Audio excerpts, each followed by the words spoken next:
जो चाहोगे सो पाओगे। एक साधु था, वह रोज घाट के किनारे बैठकर चिल्लाया करता था, जो चाहोगे सो पाओगे, जो चाहोगे सो पाओगे। बहुत से लोग वहां से गुजरते थे पर कोई भी उसकी बात पर ध्यान नहीं देता था और सब उसे एक पागल आदमी समझते थे। एक दिन एक युवक वहां से गुजरा और उसने उस साधु की आवाज सुनी, जो चाहोगे सो पाओगे, जो चाहोगे सो पाओगे, और आवाज सुनते ही उसके पास चला गया।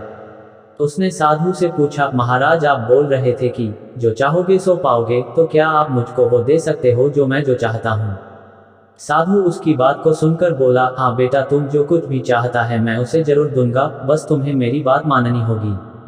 लेकिन पहले ये तो बताओ कि तुम्हें आखिर चाहिए क्या। डॉक्टर, युवक बोला, मेरी एक ही ख्वाहिश है, मैं हीरों का बहुत बड़ा व्यापारी बनना चाहता हूँ। उद्धरण चिन्ह। साधु बोला, कोई बात नहीं, मैं तुम्हें एक हीरा और एक मोती देता हूँ, उससे तुम जितने भी हीरे मोती बनाना चाहोगे बना पाओगे। और ऐसा कहते हुए साधु ने अपना हाथ आदमी की हथेली पर रखते हुए कहा, पुत्र, मैं तुम्हें दुनिया का सबसे अनमोल हीरा दे रहा हूँ। लोग इसे समय कहते हैं। इसे तेजी से अपनी मुट्ठी में पकड़ लो और इसे कभी मत गंवाना, तुम इससे जितने चाहो उतने हीरे बना सकते हो।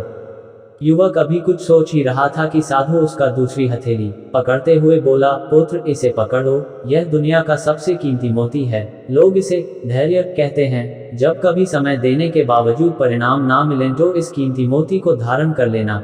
याद रखन, जिसके पास यह मोती है वह दुनिया में कुछ भी प्राप्त कर सकता है। उद्धरण चिन्ह। युवक गंभीरता से साधु की बातों पर विचार करता है और निश्चय करता है कि आज से वह कभी अपना समय बर्बाद नहीं करेगा और हमेशा धैर्य से काम लेगा।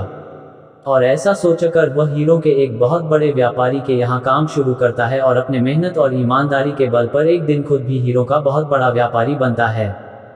फ्रेंड्स, समय और धैर्य वह दो हीरे मोती हैं जिनके बल पर हम बड़े से बड़ा लक्ष्य प्राप्त कर सकते हैं।